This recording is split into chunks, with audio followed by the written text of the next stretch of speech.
So ಇವಾಗ RPM maths ಮತ್ತು reasoning ನೋಡಿ. ಸೊ ಮಿಕ್ಸ್ಡ್ ಕ್ವಶನ್ ಅನ್ನು ಸಾಲ್ವ್ ಮಾಡೋಣ. ಓಕೆ, ಸೊ ಆಲ್ರೆಡಿ ನೋಡಿ, ಸೊ ಯಾರೆಲ್ಲ ಜಾಯ್ನ್ ಆಗಿದ್ದಾರೆ ಸೊ ಅವ್ರಿಗೆ ಇದು ಕ್ಲಾಸ್ ಮುಗಿದ್ಮೇಲೆ ರೆಕಾರ್ಡಿಂಗ್ ಇರುತ್ತೆ. ಸೊ ರೆಕಾರ್ಡಿಂಗ್ ನೋಡ್ಕೋಬೋದು. ಇವಾಗ ಫಸ್ಟ್ ಕ್ವಶನ್ ಅನ್ನು ನೋಡಿ ಸಾಲ್ವ್ ಮಾಡಿ. ಓಕೆ, ಪೋಲ್ ಬರುತ್ತೆ. ಸೊ ಪೋಲಲ್ಲಿ ನೋಡಿ ಆಪ್ಷನ್ ಅನ್ನು ಟಿಕ್ ಹಾಕಿ. ಓಕೆ, ಕ್ವಶನ್ ನೋಡಿ ಸಿಂಪಲ್ ಇದೆ. ಸೊ ಇದು ಮೆನ್ಸುರೇಷನ್ ಮೇಲೆ ನೋಡಿ ಕ್ವಶನ್ ಬರುತ್ತೆ. ಸೊ ಅಂದರೆ ನೆಕ್ಸ್ಟ್ ನೋಡಿ ಮೆನ್ಸುರೇಷನ್ ಚಾಪ್ಟರನ್ನು ಕಂಪ್ಲೀಟ್ ಮಾಡಿದಾಗ ಇವು ಕ್ವಶನ್ ನೋಡಿ ಈಸಿ ಆಗ್ತವೆ. ಸೊ ಇವಾಗ ಫಸ್ಟ್ ಕ್ವಶನ್ ನೋಡಿ ಏನು ಹೇಳ್ತಾ ಇದೆ, if the radius of circle becomes 19 times of itself then new circumference will be what times of the actual circumference.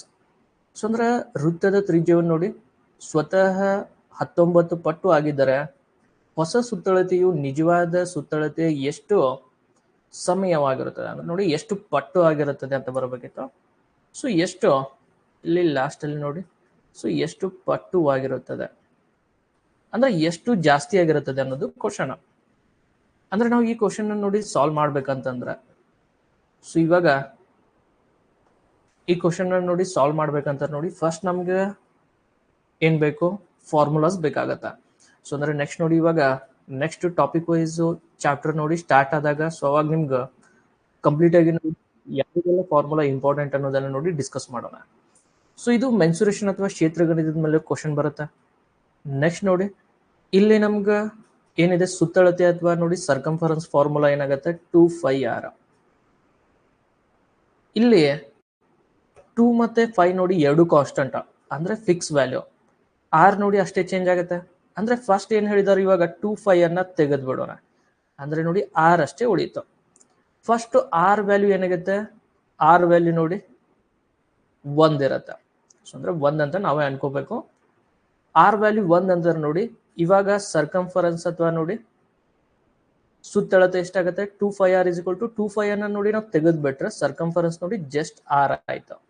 ಇವಾಗ ಆರ್ ವ್ಯಾಲ್ಯೂ 1 ಇದ್ದಾಗ ನೋಡಿ, ಆರ್ ವ್ಯಾಲ್ಯೂ 1 ಇದ್ದಾಗ ಸರ್ಕಂಫರೆನ್ಸ್ ಎಷ್ಟಾಗತ್ತೆ ನೋಡಿ ಅದು ಒಂದೇ ಆಗುತ್ತೆ.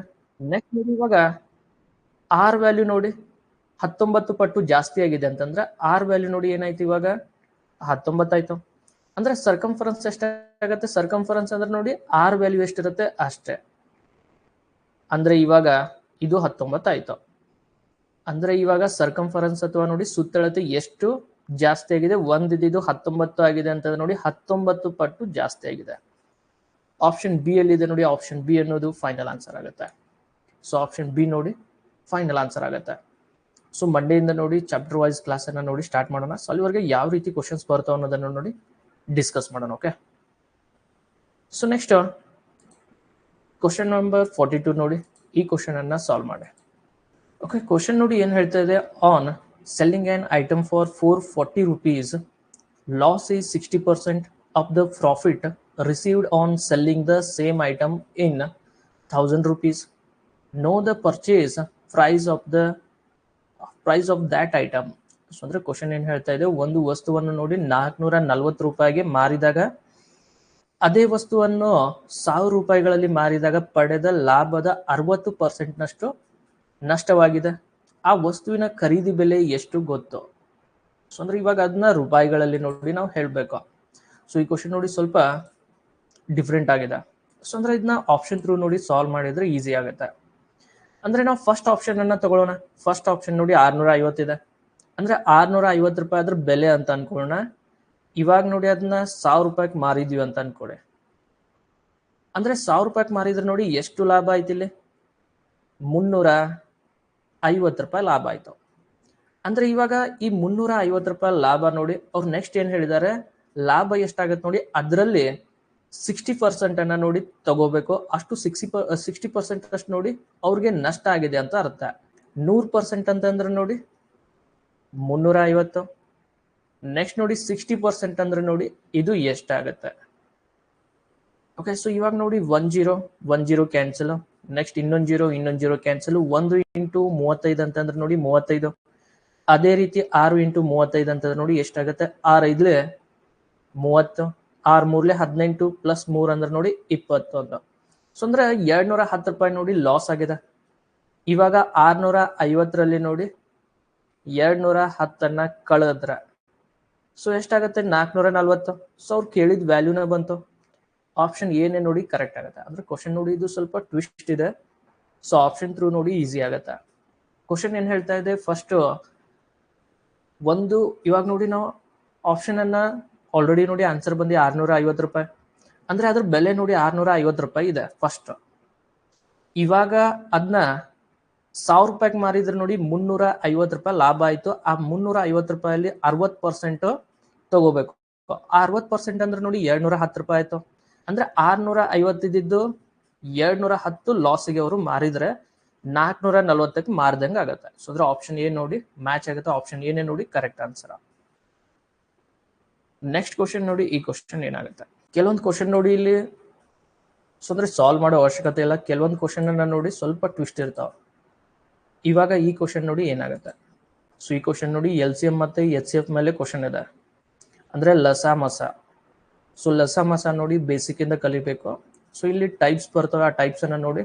ಸೊ ನೆಕ್ಸ್ಟ್ ಇವಾಗ ಸೊ ಮಂಡೆಯಿಂದ ನೋಡಿ ಚಾಪ್ಟರ್ ವೈಸ್ ಅಲ್ಲಿ ನಿಮ್ಗೆ ಕ್ಲಿಯರ್ ಆಗುತ್ತೆ. ಓಕೆ, ಸೊ ಈ ಕ್ವಶನ್ ನೋಡಿ ಏನಾಗುತ್ತೆ. ಇವಾಗ ಈ ಕ್ವಶನ್ ನೋಡಿ, tell the product of two numbers of which LCM is 9017 and HCF is 1. So ಅಂದ್ರೆ ಎರಡು ಸಂಖ್ಯೆಗಳ ಗುಣಲಬ್ಧವನ್ನು ತಿಳಿಸಿ. ಅದರಲ್ಲಿ LCM 9017 ಮತ್ತು HCF 1 ಆಗಿದೆ. ಅಂದ್ರೆ ನಮ್ಗೆ ನೋಡಿ ಸೆಂಟ್ರಲ್ ಎಕ್ಸಾಮ್ ಅಲ್ಲಿ ನೋಡಿ HCF LCM ನೋಡಿ ಅಂತಾನೆ ನೆನ್ಪಿಟ್ಕೋಬೇಕು. ಲಸ ಮಸ ಅಂತಾನು ಬರ್ಬೋದು, ಇಲ್ಲ ಅಂದ್ರೆ ಡೈರೆಕ್ಟ್ ಆಗಿ ನೋಡಿ HCF LCM ಅಂತಾನೆ ಬರ್ಬೋದು. ಇವಾಗ ಕ್ವಶನ್ ನೋಡಿ ಏನ್ ಹೇಳ್ತಾ ಇದೆ, ಇವಾಗ ನಮ್ಗೆ ನೋಡಿ ಫಾರ್ಮುಲಾ ಗೊತ್ತಿರಬೇಕು. HCF ಮತ್ತೆ LCM ಫಾರ್ಮುಲಾ ಯಾವುದು? So LCM into HCF is equal to first number into second number. ಇದು ಫಾರ್ಮುಲಾ. LCM ಅವರೇ ಕೊಟ್ಟಿದ್ದಾರೆ, ಎಷ್ಟಿದೆ 9017. ಸೊ 9017. ನೆಕ್ಸ್ಟ್ ನೋಡಿ HCF ಎಷ್ಟಿದೆ 1 ಇದೆ. ಅವ್ರು ಏನ್ ಕೇಳಿದ್ದಾರೆ, tell the product of two numbers, ಅಂದ್ರೆ ಎರಡು ಸಂಖ್ಯೆಗಳ ಗುಣಲಬ್ಧ ಎಷ್ಟಿರುತ್ತೆ. ಸೊ ಎರಡು ಸಂಖ್ಯೆಗಳ ಗುಣಲಬ್ಧ ಅಂತಂದ್ರೆ ನೋಡಿ 1 ಮತ್ತೆ 2ನೇ ನಂಬರ್ದು ಗುಣಲಬ್ಧ. ಇಲ್ಲಿ ನಮ್ಗೆ ಪ್ರಾಡಕ್ಟ್ ಅಥವಾ ನೋಡಿ ಗುಣಲಬ್ಧ ಬರುತ್ತೆ. ಅಂದ್ರೆ ಎಷ್ಟು ಬಂತು ಇವಾಗ 9017 ಇಂಟು 1 ಅಂದ್ರೆ ನೋಡಿ 9017. ಆಪ್ಷನ್ ಸಿ ಅಲ್ಲಿ ಇದೆ ನೋಡಿ, ಆಪ್ಷನ್ ಸಿ ಅನ್ನೋದು ಫೈನಲ್ ಆನ್ಸರ್ ಆಗುತ್ತೆ. ಸೊ ಆಪ್ಷನ್ ಸಿ ನೋಡಿ ಫೈನಲ್ ಆನ್ಸರ್ ಆಗುತ್ತೆ.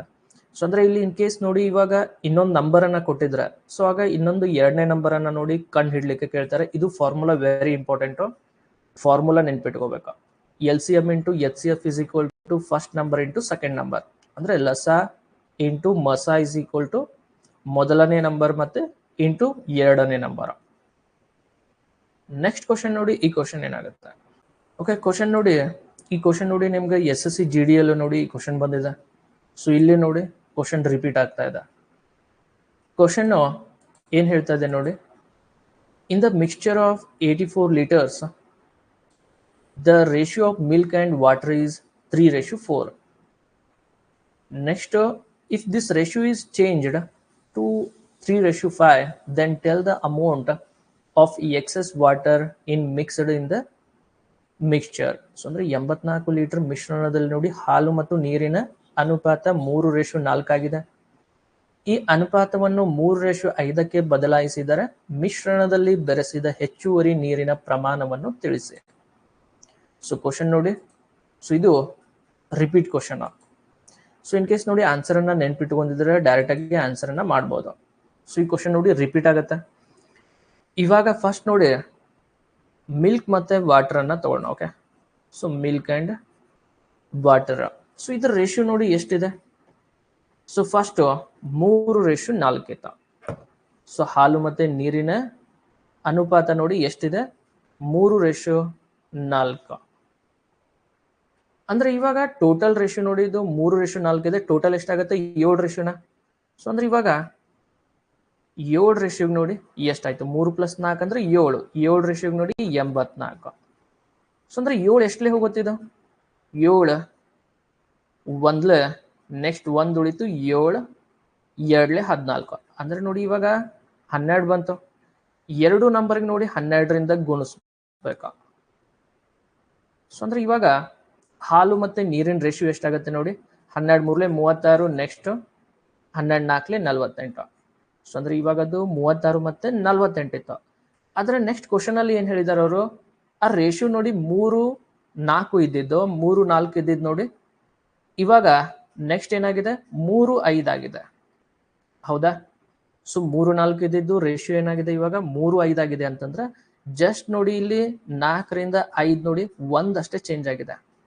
ಸೊ 1 ರೇಷಿಯೋ ನೋಡಿ ಎಷ್ಟಾಗತ್ತೆ ಅಂದ್ರೆ ನೋಡಿ ಇವಾಗ 1 ರೇಷಿಯೋ ನೋಡಿ ಎಷ್ಟಾಗತ್ತೆ ಅಂತ ಕಂಡು ಹಿಡ್ದಂಗೆ ಆಯ್ತು. ಅಂದ್ರೆ 4ರಿಂದ 5 ಅಂತಂದ್ರೆ ನೋಡಿ ಒಂದಷ್ಟೇ ಚೇಂಜ್ ಆಗಿದೆ.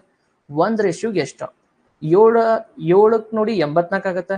ಅಂದ್ರೆ 1 ರೇಷಿಯೋ ನೋಡಿ ಎಷ್ಟಾಗತ್ತೆ ಅಂದ್ರೆ 1 × 12 ಅಂತಂದ್ರೆ ನೋಡಿ 12. ಆಪ್ಷನ್ ಡಿ ಎಲ್ಲಿದೆ ನೋಡಿ, ಆಪ್ಷನ್ ಡಿ ನೋಡಿ ಆನ್ಸರ್ ಆಗತ್ತೆ. ಸೊ ಆಪ್ಷನ್ ಡಿ ನೋಡಿ 12 ಅನ್ನೋದು ಆನ್ಸರ್ ಆಗತ್ತೆ. ಅಂದ್ರೆ ಇವಾಗ 7:84. ಸೊ 1 ರೇಷಿಯೋಗೆ ನೋಡಿ ಎಷ್ಟಾಗತ್ತೆ.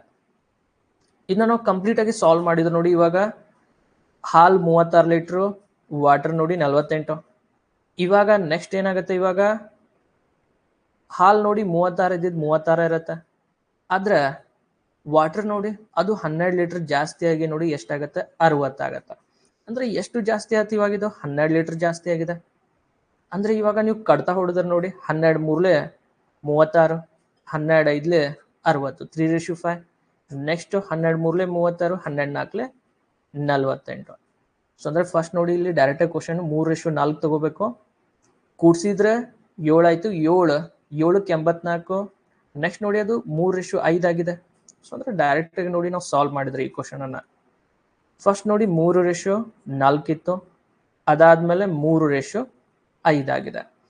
ಫಸ್ಟ್ 3 ಮತ್ತೆ 4 ರೇಷಿಯೋ ನೋಡಿ ಟೋಟಲ್ ಎಷ್ಟಿದೆ, 3 ಮತ್ತೆ 4 ಕೂಡಿಸಿದ್ರೆ 7 ರೇಷಿಯೋಗೆ ನೋಡಿ 84.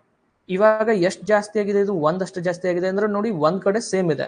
ಸೇಮ್ ಇದ್ದಾಗ ನೋಡಿ ಎಲ್ಲಿ ಜಾಸ್ತಿ ಆಗಿದೆ ಅದನ್ನಷ್ಟೇ ತಗೋಬೇಕು. 1 ಜಾಸ್ತಿ ಆಗಿದೆ 1ಕ್ಕೆ ಎಷ್ಟು 7 × 12, 12 7 84. ಅಂದ್ರೆ ಇವಾಗ 1 × 12 ಮಾಡಿದ್ರೆ ನೋಡಿ 12. ಆಪ್ಷನ್ ಡಿ ಎಲ್ಲಿದೆ ನೋಡಿ, ಆಪ್ಷನ್ ಡಿ ಅನ್ನೋದು ಫೈನಲ್ ಆನ್ಸರ್ ಆಗುತ್ತೆ. ನೆಕ್ಸ್ಟ್ ಕ್ವಶನ್ ನೋಡಿ, ಈ ಕ್ವಶನ್ ಏನಾಗುತ್ತೆ, ಕ್ವಶನ್ ನಂಬರ್ 45 ನೋಡಿ. When a number is divided by 119, the remainder remains 10. When the same number is divided by 17, what will be the remainder? So ಅಂದ್ರೆ ಇವಾಗ ಒಂದು ಸಂಖ್ಯೆಯನ್ನು ನೋಡಿ 119ರಿಂದ ಭಾಗಿಸಿದಾಗ ಶೇಷವು 10 ಆಗಿ ಉಳಿಯುತ್ತದೆ. ಅದೇ ಸಂಖ್ಯೆಯನ್ನು 17ರಿಂದ ಭಾಗಿಸಿದಾಗ ಶೇಷ ಯಾವುದು ಅಂತ ಕೇಳಿದಾರ. ಅಂದ್ರೆ ಇವಾಗ ಒಂದು ನಂಬರ್ ಇದೆ, ಆ ನಂಬರ್ ಗೊತ್ತಿಲ್ಲ ನಮ್ಗೆ, ಆದ್ರೆ ಅದನ್ನ 119ರಿಂದ ಭಾಗಿಸ್ತಾರೆ. ಅವಾಗ ನೋಡಿ ಶೇಷ ಅಥವಾ ರಿಮೈಂಡರ್ ನೋಡಿ 10 ಉಳಿಯುತ್ತೆ. ಅಂದ್ರೆ ನಾವು ಆ ನಂಬರ್ ಅನ್ನ ನೋಡಿ ಏನ್ ಮಾಡೋಣ, ಈ 119ಕ್ಕೆ ನೋಡಿ ಆ 10 ಕೂಡಿಸ್ಕೋಣ. ಅಂದ್ರೆ ಇವಾಗ 119ಕ್ಕೆ +10 ಮಾಡಿದ್ರೆ ನೋಡಿ ಆ ನಂಬರು 129 ಆಯ್ತು. ಇವಾಗ 129 ನೋಡಿ 119ರಿಂದ ಭಾಗಿಸಿದ್ರೆ ಮೇಲೆ ನಮ್ಗೆ 10 ಶೇಷ ಉಳಿತ. ಯಾಕಂದ್ರೆ 119 ಒಂದ್ಲೆ 119 ಮೇಲೆ 10 ಉಳಿತು. ಅಂದ್ರೆ ಆ ನಂಬರ್ ಏನಾಯ್ತು ಇವಾಗ 129. ಇವಾಗ ಆ ನಂಬರ್ 129 17ರಿಂದ ಭಾಗಿಸ್ಬೇಕು. ಇವಾಗ ನೋಡಿ ಶೇಷ ಎಷ್ಟು ಉಳಿಯತ್ತ. ಸೊ ಅಂದ್ರೆ 17 ಮಗ್ಗಿ ಬಂದ್ಬಿಟ್ರೆ ಮುಗಿತ. ಸೊ 17 ಎಷ್ಟಲೇ ಹೋಗುತ್ತೆ ನೋಡಿ, ಇದು 17 7 119, 17 7 119. ಎಷ್ಟು ಉಳಿತು ಮೇಲೆ 10 ಉಳಿತು. ಅಂದ್ರೆ ರಿಮೈಂಡರ್ ನೋಡಿ 10 ಉಳಿಯುತ್ತೆ. ಆಪ್ಷನ್ ಡಿ ಎಲ್ಲಿದೆ ನೋಡಿ, ಆಪ್ಷನ್ ಡಿ ಅನ್ನೋದು final answer. So option D ನೋಡಿ ಫೈನಲ್ ಆನ್ಸರ್ ಆಗುತ್ತೆ. ಕ್ವಶನ್ ನೋಡಿ ಸಿಂಪಲ್ ಇದೆ. ಸೊ ಇದು ಈ ಟೈಪ್ ಕ್ವಶನ್ ನೋಡಿ ರಿಪೀಟ್ ಆಗ್ತವೆ.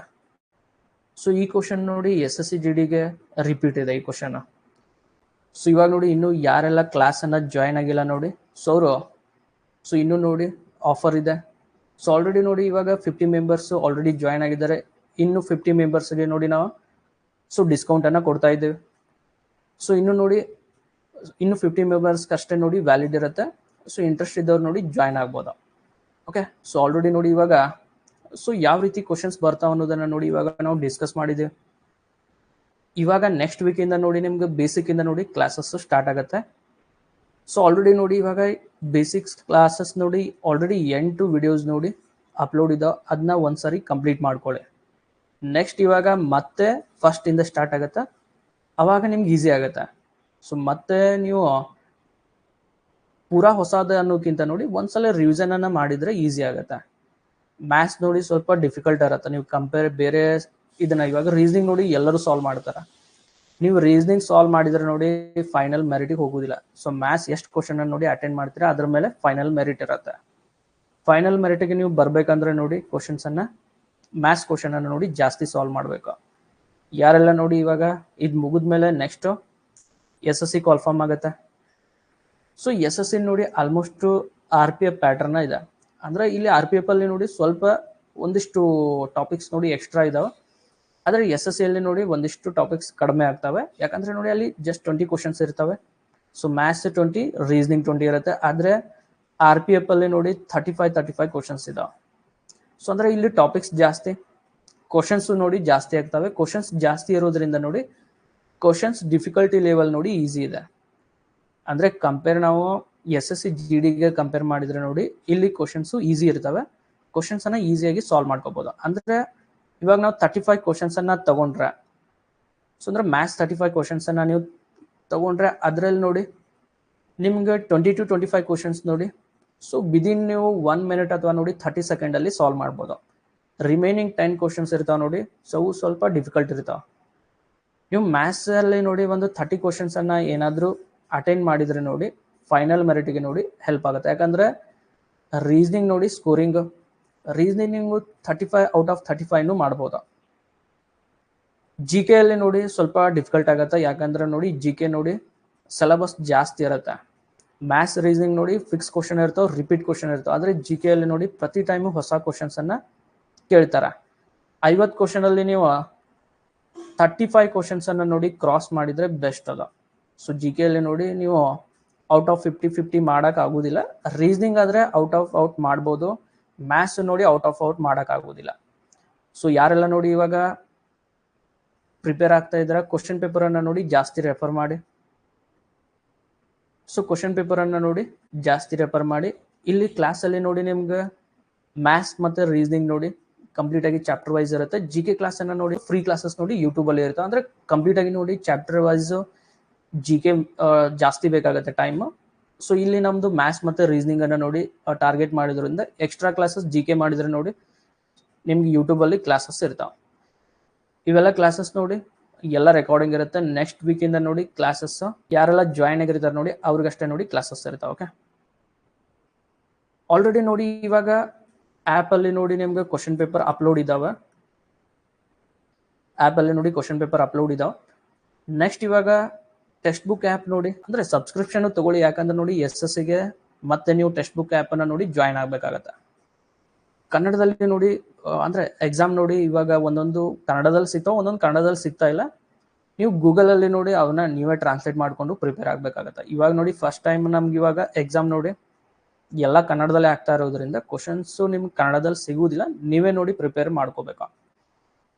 GK ಮಾತ್ರ ನೋಡಿ ನಿಮ್ಗೆ ಕನ್ನಡದಲ್ಲಿ ಬುಕ್ಸು ಸಿಗುತ್ತೆ. ಅಂದ್ರೆ ಇವಾಗ RPF ನೋಡಿ ನಿಮ್ಗೆ ಸ್ಟ್ಯಾಂಡರ್ಡ್ ಬುಕ್ಸು ಕನ್ನಡದಲ್ಲಿ ಸಿಗುವುದಿಲ್ಲ. ಅಂದ್ರೆ ಎಲ್ಲ ಕವರ್ ಮಾಡಿದ್ ಸಿಗುವುದಿಲ್ಲ. ಕ್ವಶನ್ ಬ್ಯಾಂಕು ಸಿಗುದಿಲ್ಲ ಕನ್ನಡದಲ್ಲೇ. ನೀವೇ ನೋಡಿ ಎಫರ್ಟ್ ಹಾಕಿ ನೀವೇ ಪ್ರಿಪೇರ್ ಆಗ್ಬೇಕಿಲ್ಲ. ಮ್ಯಾಥ್ಸ್ ಮತ್ತೆ ರೀಸನಿಂಗ್ ನೋಡಿ ನಾವು ಕ್ವಶನ್ಸ್ ಅನ್ನ ನಿಮ್ಗೆ ಇಂಗ್ಲಿಷ್ ಟು ಕನ್ನಡ ಟ್ರಾನ್ಸ್ಲೇಟ್ ಮಾಡಿನ ಕ್ಲಾಸ್ ಮಾಡ್ತೇವೆ.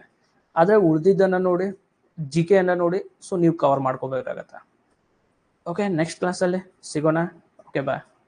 ಸೊ ಎಲ್ಲರೂ ನೋಡಿ ನೆಕ್ಸ್ಟ್ ಕ್ಲಾಸ್ ಅಂದ ಮಗ್ಗಿ ನೋಡಿ 20ರವರೆಗೆ ಮಗ್ಗಿನ ನೋಡಿ ಪ್ರಾಕ್ಟೀಸ್ ಮಾಡಬೇಕು. ನೆಕ್ಸ್ಟ್ ನೋಡಿ ಕ್ಯೂಬ್ ಮತ್ತು ಸ್ಕ್ವೇರ್ ಅನ್ನು ನೋಡಿ ಕಲಿಬೇಕು. ಅಂದರೆ ಪ್ರತಿ ಕ್ವಶನ್ ಅಲ್ಲಿ ನಾವು ಡೈರೆಕ್ಟಾಗಿ ನೋಡಿ ಸ್ಕ್ವೇರ್ ಮತ್ತು ಕ್ಯೂಬ್ ಅನ್ನು ನೋಡಿ ಯೂಸ್ ಮಾಡ್ತೇವೆ. ಅಂದರೆ ವರ್ಗ ಮತ್ತು ಘನ. ಮಗ್ಗಿ ಮಾತ್ರ ನೋಡಿ 20ರವರೆಗೆ ನೋಡಿ ಕಂಪಲ್ಸರಿ ಬರಬೇಕು.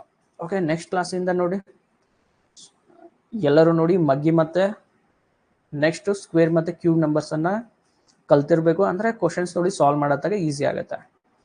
ಓಕೆ, ನೆಕ್ಸ್ಟ್ ಕ್ಲಾಸಲ್ಲಿ ಸಿಗೋಣ. ಓಕೆ, ಬಾಯ್.